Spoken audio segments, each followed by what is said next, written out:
Hola, buenas tardes. Hoy vamos a hablar de un tema que, bueno, no es que sea el desconocido, ¿no? La perestroika. La perestroika, lo único que me diferencia mi opinión, es que yo la viví en primera persona. Entonces vivía en la Unión Soviética, desde que cayó el muro de Berlín en el año 1989, finales, estaba yo en Nicaragua, en la invasión americana de Panamá, y estando allí me ofrecieron una corresponsalía en Moscú. Para aquellos años del cambio, vivir aquello que no tenía precio, no podían enterarse jamás los que me contrataban que yo habría hecho ese trabajo gratis, ¿no? Como nos ocurre tantas y tantas veces en la vida, sobre todo cuando tenemos un trabajo que para nosotros no es trabajo. Pues bueno, terminé en la Unión Soviética viviendo casi 4 años. Casi 4 años de corresponsalías, de viajar por toda la Unión Soviética, todas aquellas guerras de pueblo, de cambio, y el ver cómo son los rusos realmente, ¿no? Realmente cómo es el pueblo. A mí la gente en aquellos años me paraba por la calle y me preguntaba que si alguna vez habían sido ellos, eran ricos, habían sido poderosos. Digo, hombre, vosotros, Estados Unidos, sois los dos países que manejan el mundo. Dice, nosotros, pero si nosotros siempre hemos sido pobres. Otros te preguntaban si te veían caminando por la calle masticando algo, decían, ¿qué es eso? Era un chicle. No sabían lo que era el chicle. En la Plaza Roja, aquel hipermercado que había entonces en la famosa perestroika, pues allí fue terrible. Allí salías, ibas con una bolsa de plástico todos los días y a ver lo que había. Tú ibas a comprar unos zapatos y terminabas comprando queso, que es lo que había. O en esas tiendas, que lo que se exponía era lo mismo en todas. Pues había bufandas, pues un día había todo bufandas, al día siguiente todo eran gabardinas, en todas las tiendas exactamente era lo mismo. Hoy se ha convertido en un centro comercial de los más caros del mundo por los nuevos millonarios rusos, nuevos millonarios que son los mismos, son los oligarcas, son los que estaban en el Politburó y son los que mandaban, y los que seguirán mandando hasta el fin de los días, porque si no, aquí ese es el verdadero cambio, que no habrá cambio ninguno. ¿Cómo lo intentó Gorbachov? Gorbachov intentó el cambio, pero miren lo que tardaron en decirle, aquí hay que quitarse del medio, que tú no estás para eso, ni el país está para eso. Ahora que nos podemos abrir, que podemos tener ventas, podemos vender energía, podemos vender muchas cosas que antes no hacíamos, lo que menos necesitamos es una democracia. Porque no nos equivoquemos, al fin y al cabo una democracia, como siempre hablamos, ¿no? En un país musulmán, dice, no, es que hay que implantar la democracia allí, por eso mandamos las tropas. No, lo que hay que hacer es educar a la gente. Una vez que lo has educado, ya lo veremos, ya puedes implantar una democracia, puedes enseñarles primero cultura y luego a votar. Pero vamos, no somos nosotros los más idóneos para decir eso de que hay que enseñar a la gente a votar, porque luego cumplir no se cumple por ningún lado. Pero bueno, también es uno de los riesgos de la democracia. En aquellos años viajar por la Unión Soviética era una maravilla, viajabas por nada, por céntimos de euro, podías coger un avión que te llevaba a 3.000 kilómetros, la gente era encantadora, pues lo que es la gente cuando no está maliciada, ¿no? Cuando no les han venido solamente los malos a visitar, ¿no? Y a ver qué les quitaban. Tú llegabas a una casa, cualquiera que llegaras, llamabas a la puerta y en la puerta te abrían, vamos, dormía, he tenido yo casos hasta de dormir yo en la cama y el señor de la casa durmiendo en la alfombra a mi lado, cosas de ese tipo, te lo daban todo, era un pueblo maravilloso. Ahora mismo si tú llamas a la puerta de cualquier casa en la noche, lo más fácil es que te peguen un escopetazo. Eso es el cambio, y el cambio como lo viví yo, ¿no? Que yo viví, lo primero que vi entrar en Moscú fue el Hare Krishna por la calle Arbat. Entraban ahí cantando, lo primero que entró eso, y un concesionario del Rolls Royce, lo primero que se montó en las aperturas, en la transparencia, en la Glasnost, lo primero que se montó fue eso, pues eso, ya se veía claro a lo que íbamos a por el gran negocio que nos iba a dar ese gran país. Pero claro, el negocio solo siempre para unos pocos, y en este caso era para más.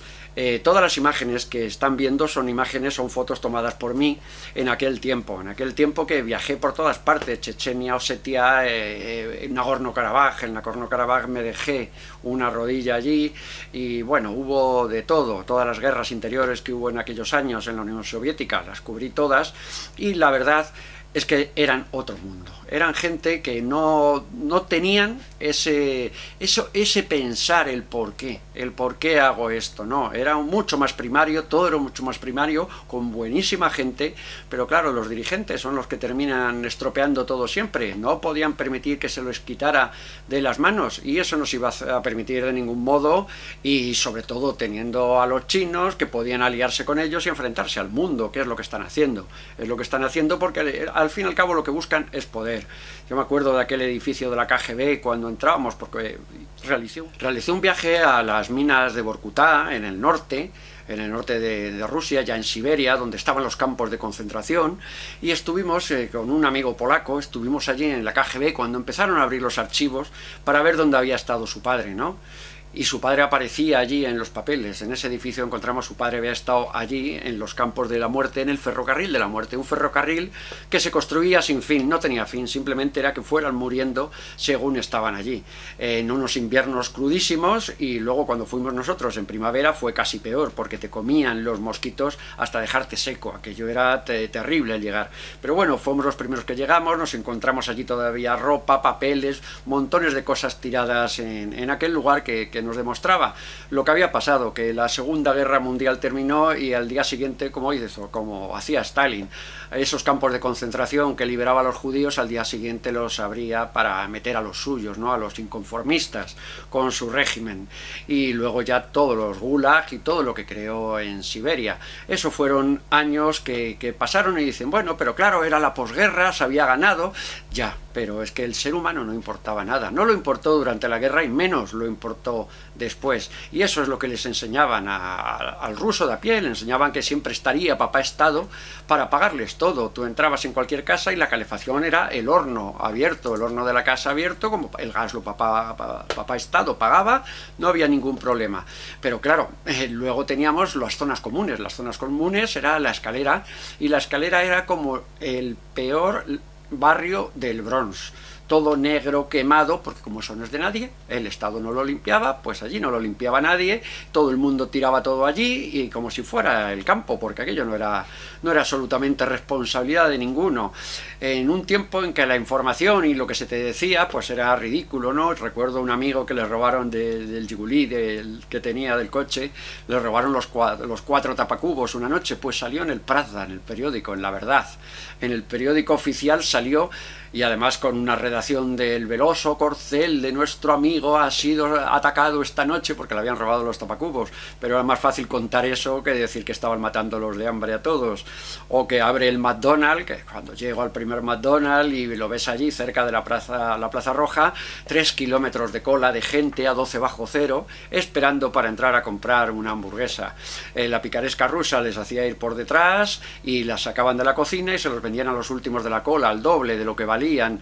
Esa picaresca que siempre han tenido y que han tenido todos los pueblos que sufrían y vivían con una necesidad imperiosa. Eso ha sido la realidad siempre, pero cuando hablaba con ellos o cuando hablaba con altos cargos en las inauguraciones de los clubs de alterne que se montaban, que manejaban los altos cargos, que manejaban todo, manejaban el alterne, las drogas, manejaban todo, hijos del Politburó, todos trabajaban o estaban relacionados con el Politburó, sus padres, y yo les preguntaba, les digo, pero bueno, ¿cómo habéis podido en este tiempo tener este nivel de mafia que tenéis ahora mismo? Se reían y me dijo uno de ellos, muy, muy famoso además, me dijo, mira, cuando los sicilianos eran cabreros, nosotros teníamos mafia. Así que ¿qué vamos a esperar? ¿Qué vamos a esperar de esta gente que saben que cuando van a una guerra van a destrozarles y a que mueran montones de peones? Eso no importa nunca. Son un pueblo oprimido, por supuesto, oprimido por un dictador que también, que no está bien de la cabeza, bien, pero todos le respetan. Es verdad que todos le respetan porque él sabe que nadie sería capaz de ir a por él. Porque él, por eso mismo, porque está loco y porque es un dictador, pero con poder. Y eso no lo olvidan nunca. Y es lo que no debemos de olvidar los demás, que es que salir de ahí es muy difícil. Y llegar a un estado democrático en un país de ese tipo, o en China, por ejemplo, pues es más difícil aún. Primero porque no lo permiten. Los que están al mando no lo permiten. Esos miles de millones de personas jamás podrán salir del yugo, ¿Por qué? Porque cuando se va uno, vendrá otro. Mira, Yeltsin, cuando subió Yeltsin, cuando estuve en aquel golpe de Estado que dieron en agosto, estuve con Yeltsin, y Yeltsin, bueno, para mí, igual que Gorbachov, fue la gran persona que conocí en mi vida de los políticos. Yeltsin era lo más deplorable, ¿no?, que podíamos ver. Pero eso es Rusia, eso es la realidad. Es un país maravilloso, una gente maravillosa, pero estamos en guerras de potencias, y en estos momentos, pues ahí están. Cuando no tienen dinero para comer, para dar de comer al pueblo, pues están construyendo portaaviones, como los chinos, como todos, están preparándose para una gran guerra que no puede llegar nunca, porque el día que llegue sabemos todos lo que significa. Si llega una guerra de este tipo solamente con uno de los submarinos nucleares, ya se acabaría el mundo. Pero bueno, hasta que lleguemos al nivel que tuvieron en la Guerra Fría, que había armamento para destruir la Tierra, armamento atómico para destruir la Tierra 36.000 veces. 36.000 veces podían haber destruido la Tierra con todo lo que había acumulado. Luego aquello ya se hizo mercado negro, se funcionó pues como es siempre. Como es siempre aquí, nada se tira, todo se cambia de manos en este caso. Y aquí hemos cambiado de perro en la Unión Soviética, o en China, o aquí, cambiamos de perro, pero al final el collar del que manda siempre es el mismo, y siempre se hace por lo mismo, se hace por beneficio y por lo que digan los banqueros y los grandes de arriba, lo que le digan que tiene que hacer y dónde tiene que atacar.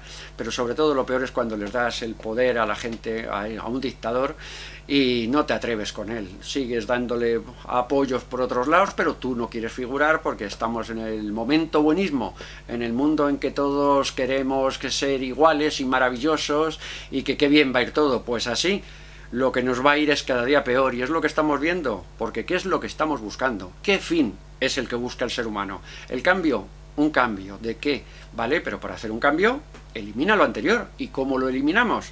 Hay que eliminar a todos los que conocieron lo anterior. Pues madre mía, ya les dije, les conté en una ocasión el día que probé la carne hecha con una impresora 3D. La carne tenía una pinta impresionante.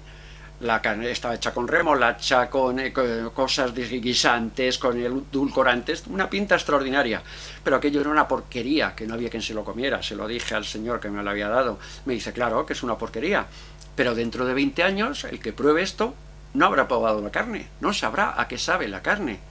Por eso les digo, al ojo y a disfrutar, que este camino tenemos que sobrepasarlo y salir de él nosotros solos, porque nadie nos va a echar una mano, y en esta vida no nos podemos arrepentir de nada, en absoluto, de lo que no hemos hecho, únicamente que quedó allí pendiente y no sabemos qué hubiese pasado, pero como lo hemos hecho, pues no tenemos nada. Simplemente luchar y seguir pensando que hay otro mundo posible a este tontimundo que nos están poniendo en las manos y diciéndonos que es maravilloso.